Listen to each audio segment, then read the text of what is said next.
When people talk about the best players in the CDL, they often focus on the SMG players, so it's time to give some love to the AR players. What's up, everybody? Welcome back to Unscripted, where today we are going to break down and rank the top 5 AR duos in the CDL, and as always, we are doing things off the script. Spoiler alert, I also rank AR duos 6 through 12 at the end of the video. If you enjoy this video, don't forget to leave a like down below, leave a comment as well with your thoughts on the video, and subscribe to the channel as well if you want to see more videos from me in the future. I appreciate all of that in our quest to grow this channel from the ground up. So I hope you enjoy the video, and let's hop right in. Starting us off at number 5, we have the Seattle Surge's AR duo of Gunless and Octane. So you see the stats on screen, just the KD stats. I know there's more stats. I know KD is not the only stat, but it's just easiest to put on screen, so that's what I did. They've been pretty good, mostly Octane. Now, Gunless has not been bad. I think he's been okay. He's had his ups and downs. Those are just stage 4 stats, by the way, so he's positive in both the respawns, of course, negative in search, but regardless of that, he's been playing okay, but Octane really is a standout star for this team. We all know that. He played phenomenal on LAN. He pretty much backpacked them to the top 8. He also carried them to their one win in the group stages over Optic. He was the only player positive in the whole series for Seattle. He's been playing really well all season long, and even though the team's success has not followed him really in either year of the CDL, he has been playing well. I think we all recognize that this year. You can't really say anymore that he just puts up empty stats, doesn't really make plays, because that's not the case. You see him pick up an SMG, pop a 3-piece. You see him pop 3 pieces with his AR, get in the hill, make plays. Just in all modes, he's been playing really well. This team, they're not going to make champs, most likely, and it's really not, these guys are not the ones to blame. I think Classic / Looney / Desi, for a little bit he was there, and Prestini have not helped out enough for this AR duo, who has been very solid all season long. So I think these guys have been playing well. I do have them just into the top 5 of the AR duos. Unfortunately, it will not matter much for them in the end when it comes to champs, but they've been playing really well this year, and definitely hats off to those guys.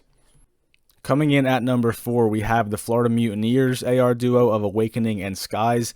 I actually had these guys at number 3 when I first started making the video, but I decided to change my mind, move them down to number 4, but statistically, they probably would be ahead of team number 3.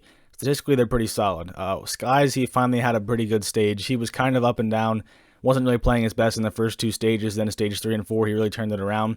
You see his hardpoint KD there, 1.26. That was towards the top of all players in the league in stage 4. I don't know what the exact number was, but it was towards the top. He didn't play the best in search, and he did play well in control. And then Awakening, he's good at all modes. That's no surprise. Usually you expect search to be his top mode, but actually just in terms of KD, hardpoint was his, 1.15. This team is just really inconsistent. I think beyond Havoc, they have a lot of talent. Skies, Awakening, and Neptune are all very talented players, and then Havoc, we know, is just sort of there to be the leader, to put some pressure on the map and make some plays. He's kind of like their route man. But they've been inconsistent, and it's unfortunate for these guys because they've played pretty well for the most part. I mean, they've had their ups and downs. They have not been perfectly consistent. I know Awakening has had ups and downs in the respawn, Skies as well, but overall, these guys are playing really well. I think if this team's going to make any noise in Stage 5 or at Champs, it will be these two playing well. Neptune does a lot for this team. I think right now, Neptune's probably their best player. That might be a hot take, I don't know. But either way, these two guys have been playing very well, and without them playing well, this team will go nowhere. So even if Neptune's their best player, it's kind of like their AR duos are more like their X factors, where if they're not playing well, Florida won't have a chance. But if they are playing well and fighting like we see them do over and over again, Florida can beat a lot of teams in the league, and just hopefully they can put it all together in Stage 5. If they don't, they don't. But I'm really impressed with this AR duo so far, and hopefully they can keep trending in the right direction as we head towards the end of the season.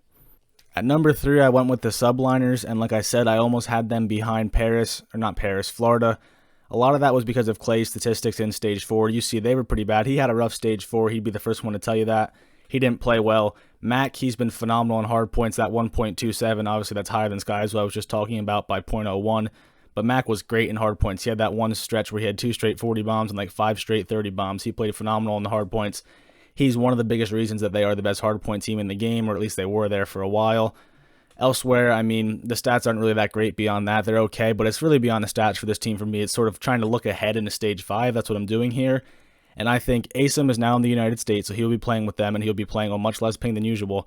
And Asim makes these guys' jobs a lot easier. I think whether or not you want to say Asim's their best player, I'd probably say Hydra's their best, but I think Asim is without a doubt their most valuable player. So I think having him back in the lineup, having him on a lower ping, will benefit all of his teammates, and it will just lead to a lot more success for them. They had a rough go at it at the major, which we kind of expected with Decimate in there. You just can't replace Asim, not on a week's notice anyway.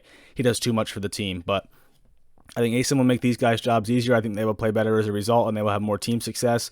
I don't see a top 6 placement at the Stage 5 major for these guys. Anything lower than 4 or even top 3 would surprise me. I think they're a really good team, and a lot of it has to do with ASIM. I mean, it's all the players. ASIM, Hydra, and both of these guys have been very good. They do what they need to do. Mac, he brings a lot of it in the hard point. Clayster, he brings a lot of it in his comms and his leadership, holding down the spawns, making the right play. You know the drill with him. He does everything. All the intangibles Clayster has, Mac has the slaying ability. So these two guys are a big reason for their success, and if they can keep playing well, and especially as ASIM gets to the States and he helps them out some, these guys should be in for a pretty big stage in Stage 5, so that's why I have them at number 3. At number 2, I'm going with the Ultra. I think if you follow my videos and see me talk about these guys, you know how high I am on Cammy. I talk about him a lot on Twitter too. I think, without a doubt, I think he is the best non-phase player in the game. I think the only other argument is probably Shotzi right now, but Cammy has been phenomenal all season long. I mean, you can't really say anything but good things about this guy. The numbers there, they speak for themselves. Solid in all modes. I mean, he can take over a game at any time. His slaying ability is off the charts. He plays really fast for an AR. He also runs a sub sometimes. I know you see it on Standoff a lot where he's running a sub and Bance runs a Krig, but he can pick up an SMG and play just as well with that. He can put pressure on the map. He plays fast as an AR. He has just done everything for this team. I think he's definitely their team MVP, definitely their best player, and one of the best players and leading MVP candidates in the entire league. And then you go over to Insight, and the thing that comes to my mind here with him is just consistency. He has been so solid since joining this team, and he just sort of made everybody better. When they had Methods in there, they were not playing that well. They get him in there, now all of a sudden everybody's frying. And you look at him in Stage 4, he was good in all the modes. Control, he was dominant with his 1.33 KD, but Search and Hardpoint, he was good there too. I think looking forward, if this team is going to maybe get back in there and make a run at Stage 5 or at Champs, Insight will be the one who might elevate them to that status, because you know what you're going to get from Cammy. You usually know what we're going to get from CleanX. Bance, he's going to make the plays. He's not going to slay like crazy. But if Insight can sort of elevate everybody around him, it will be a solid showing in Stage 5 and beyond for this team. So I'm really high on these guys. I think in Stage 5, we are going to see just how good they really are. I mean, we've already seen it, though. What more can we see? I don't know. I just have a feeling these guys are going to get even better down the stretch, and I'm really excited to watch them. I love watching these guys play. They're just so good. This team is good. These guys are good. Everything about them. So number 2, I have the Toronto Ultra. And at number 1, not really a surprise, they would also rank at the top of the SMG duo rankings. Of course, I'm talking about the Atlanta FaZe. 4 of the best 5 or 6 players probably in the world. You look at the AR duo, and the one that stands out, of course, is Celium. He was the player of the stage in Stage 4. His numbers were insane. This guy is just a force to deal with on the map. He's like unkillable in one-on-one situations. He knows how to play his life. He plays rowdy, which might annoy people, but he plays it really well. He knows his role, and he plays it better than anybody. I think he's head and shoulders the best flex other than Cammy right now. It's him, and then a fall off a little bit, Cammy, and then everybody else. I think Celium's just been that freaking good lately for FaZe. And then RCD's, his numbers don't jump off the page, but at the same time, when you're playing with this much talent, you're not going to have as many kills left for you. He's just sort of holding down the angles, playing a little slower, rotating, doing the communication, that kind of thing. He's not going to get a ton of kills, and he still can take over a game. That's the thing. We saw him. He was the player of the stage in Stage 3, and he was definitely their best player in Stage 3. If he has to make a play, he will make it, no doubt about that, but he doesn't always find himself in situations where he has to make plays. But again, when he does, I have no doubt he will make them. He's just so good at the game. We know how talented he is. Celium, I think, the most underappreciated individual talent in the CDL. Like I said, I think he is the 3rd best player just behind the Tiny Terrors. And you just watching him speaks for itself. You see him move around the map and the plays he makes. You just think, how can this guy do this?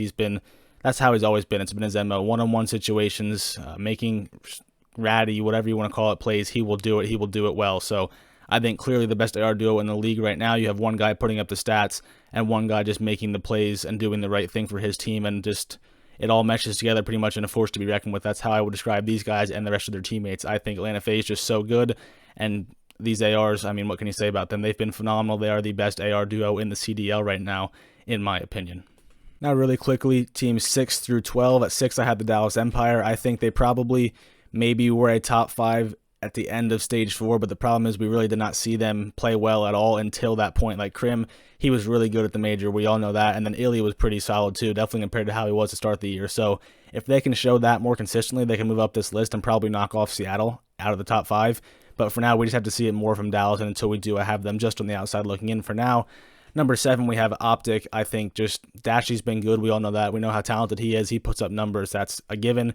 But Formal had a really rough Stage 4. So until we see Formal pick it up, I have them on the outside right now. I think if Formal does pick it up, they can easily move into the top 5 because the talent is definitely there. The performance just has not been there yet. So that's why they're at 7. Number 8, we have the Thieves. I think Slasher looked really good. I know it was only one match at the major, and then I think he might have played 1 or 2 league matches last stage, but he looked sharp at the major. He's been looking better than I expected him to look since his return. And then Kenny, of course, has been great all season long, so a good AR duo there. We'll just, once we see them play together a little bit more, yeah, they have not played together in a while, but I mean, they have chemistry from previous years. They'll get going, and they will definitely be slaying right there with the likes of Optic, Empire, Seattle. I think they have a case to be made where if they're playing well, they are in that top 5 to 6 to 7 discussion. Number 9, I have the Rocker. Major Maniac has been better than Accuracy, but he has not been great since he returned for the Rocker, but he's still been okay. Then Priesta, he's just sort of had his ups and downs. He'll have a good stage, then a bad stage, really good match, then a really bad match. So got to be more consistent there. The talent is there, though. Priesta, a very talented player. We know that. Major Maniac, very good at search and destroy. So we see them do it more consistently, then they will probably move up this ranking as well, or at least they had the chance to. 10, we have the Royal Ravens. I think Shawnee, after a solid start to the year, has not been very good for them. I think he's probably, I guess, their second worst player. He's probably better than Alex, but really the reason that they're number 10 is Paul X. Him by himself would be higher up this list. He's been great for them. Clearly their franchise cornerstone, their player to build around as we look towards the future. He's just made a lot of plays for them. He is good in all modes. He does a lot for them on the map, so I have them at 10 pretty much because of Paul, because he has been absolutely great so far in his rookie season. Number 11, I have Paris. They're getting scraps back on an AR this stage, so depending, I don't even know what their roster is going to look like. I assume Aqua and Temp will still be on the lineup. One of them, I guess, will be on a sub. I don't know who. But regardless, Scraps, his best positions this year has definitely been on the AR. He's played much better there than with a sub. He's still been fine in a sub, but better on an AR, so I think maybe they can move up some if Scraps comes back and plays really well alongside either Temp or Aqua. We'll just have to see how it goes out because we have not seen Scraps on an AR consistently for a few stages now. And then at 12, I have the Gorillas, and they honestly should be better this stage because Silly is much more comfortable on the AR than he is on an SMG. I think we all know that, and he is back on the AR role now. But Assault has not really been the best for them in the past couple of stages. He was actually their best player, in my opinion, earlier in the season, but not so much anymore. I think an AR duo of Silly and Cheen would probably be a little bit better than an AR duo of Silly and Assault, but that is what we have. We will see how it plays out for them. They really can't get much worse, and they can only go up from here, I guess. So that is going to do it for this video. If you enjoyed, don't forget to leave a like down below. Leave a comment as well with your thoughts on what you think about the rankings and anything else about the video. And subscribe to the channel as well if you want to see more videos like this one from me in the future. I appreciate all of that so much. I hope you enjoyed the video. Hope you have a good rest of your day. And I'll talk to you guys in the next video.